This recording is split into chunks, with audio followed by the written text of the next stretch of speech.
I grew up in a small house filled with the smell of fresh bread.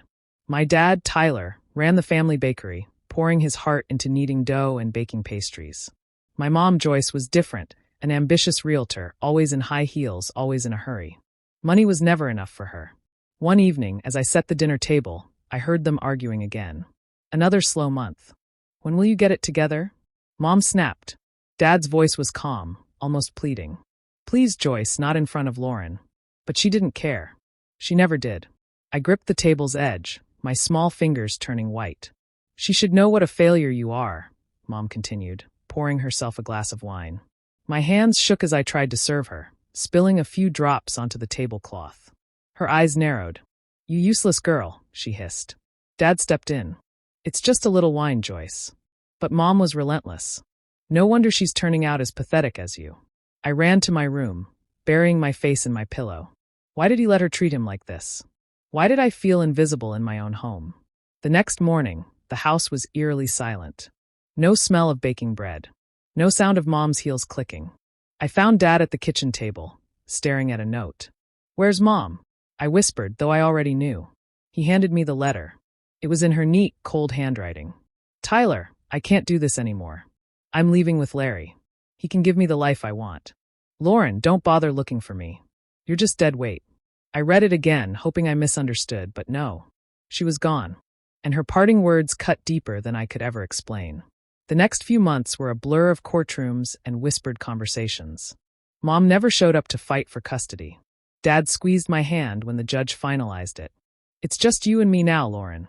He worked harder than ever, throwing himself into the bakery, and I took over running the house.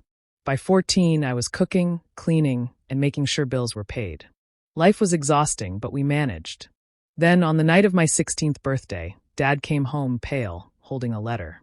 Uncle Ryan passed away, he said, and he left me everything, almost $500,000. For the first time in years, money wasn't a problem. Dad invested in the bakery, new ovens, a fresh menu. The shop became a sensation. Soon there was a second location, then a third. At 17, I finally felt secure. No more worrying about bills, no more leftover bread for dinner. We even took a trip to Europe, just the two of us. As the years passed, my mother became nothing more than a bad memory. But memories don't stay buried forever. They resurface when you least expect them, when life is finally calm and you believe you're safe. By the time I was 34, I had built my own success. I owned multiple rental properties and worked as a financial analyst. Life was good. Then one night my phone rang. Lauren, Dad's voice sounded strange. Can you come over? My heart pounded. When I arrived, he looked older than I remembered, as if time had stolen years in a single night. It's cancer, sweetheart. Stage 4. The world shifted beneath me. No, I whispered. We'll get a second opinion. But he shook his head. 5 months, Lauren. Maybe less. I couldn't breathe. I wasn't ready to lose him. The following months were filled with hospital visits, treatments, and waiting. Some days he felt strong enough to laugh. Others, he couldn't even get out of bed. I made his favorite soup, even when he was too sick to eat. Then, one evening, he patted the couch beside him.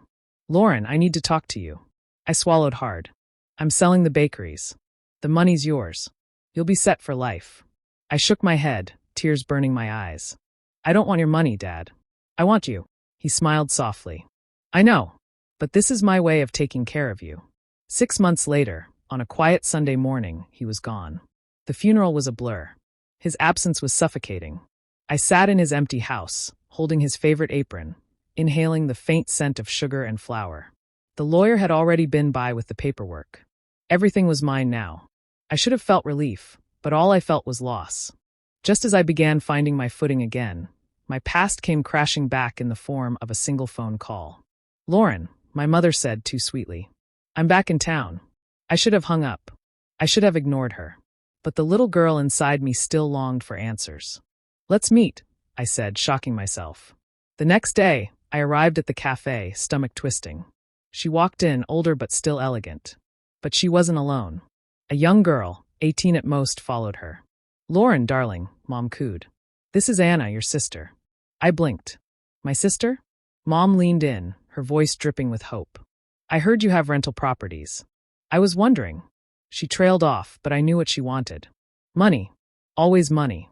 I looked at Anna, nervous, avoiding my eyes. Was she just another pawn in Mom's games?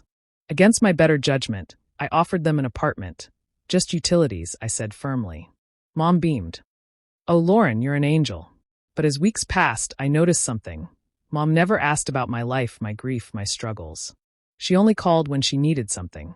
Then one day, she showed up at my door, furious. I know about the other apartments, she spat. You're living like royalty while we scrape by. Half of them should be mine. My blood ran cold.